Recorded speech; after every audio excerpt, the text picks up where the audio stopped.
Sa pagdiriwang ng Pasko at Bagong Taon, panahon ng saya, selebrasyon at bagong simula. Pero tandaan, hindi sa paputok nasusukat ang kasiyahan. Sa isang iglap, ang saya ay pwedeng mauwi sa sakuna.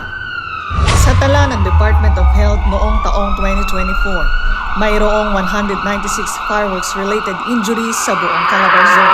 Narito ang ilang halimbawa ng nakakapinsala at pinagbabawal na paputok. Ang Quitis. Ayon sa ulat, 46% ng mga biktima ng iligal na paputok sa rehiyon ng Calabarzon noong nakaraang taon ay nasugatan dahil sa Quitis. Ang 5-star, nakilala sa malakas na pagsabog at maaaring magdulot ng pagkawala ng mga paa o binti.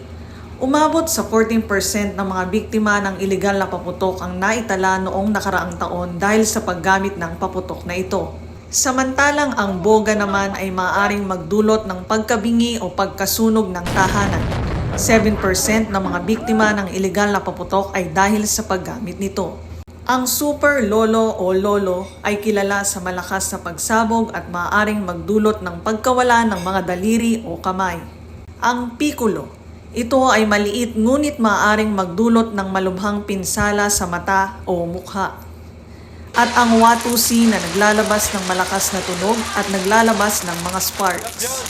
Kaparusahan sa mga mahuhuling nagbebenta ng ipinagbabawal na paputok. Mahaharap sa kasong paglabag sa Republic Act 7183, isang batas na nag-uugnay sa pagbebenta, paggawa, pamamahagi at paggamit ng mga paputok at iba pang pyrotechnikong kagamitan. Multa na hindi bababa sa halagang 20,000 pesos hanggang 30,000 pesos at pagkakulong na hindi bababa sa 1 taon.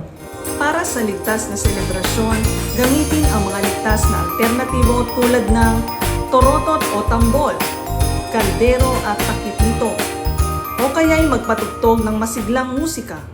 Narito ang mga safety tips ngayong bagong taon. Huwag magpaputok. Iwan na natin ang nakasanayan at piliin ang ligtas. Panatilihing ligtas ang mga bata. Huwag hayaang hawakan nila ang kahit na anong paputok. Maghanda ng first aid kit. Maging handa sa anumang hindi inaasahang pangyayari. Laging may handang tubig o fire extinguisher para sa agarang pag-apula ng apoy kung sakaling magkaroon ng sunog. Manood ng community fireworks display. Mas ligtas, mas masaya at mas maayos. Namimili pa lang at di pa raw nagsisindi pero heto't naputokan na kaya nalapno sa mga mukha ng 6 na batang ito. Kusa na lang daw pumutok ang binibiling Billy Cracker ni Danea. Mabilis namang nadamay at nagputukan din ang iba pang firecracker. Pasyente pa lang po ako, sumabog agad. Di po namin alam na pumuputok. Bigla pong pumutok sa mukha. Bigla po kami nagsitakbuhan lang. Huwag nating hayaang mangyari ito sa inyong pamilya. Ang kaligtasan ay responsibilidad ng bawat isa. Isumbong ang mga gumagawa, nagbebenta at gumagamit ng iligal na paputok sa mga numerong ito. 0905-510-8286, 0998-598-5583. Iwas paputok, kaligtasan ng lahat.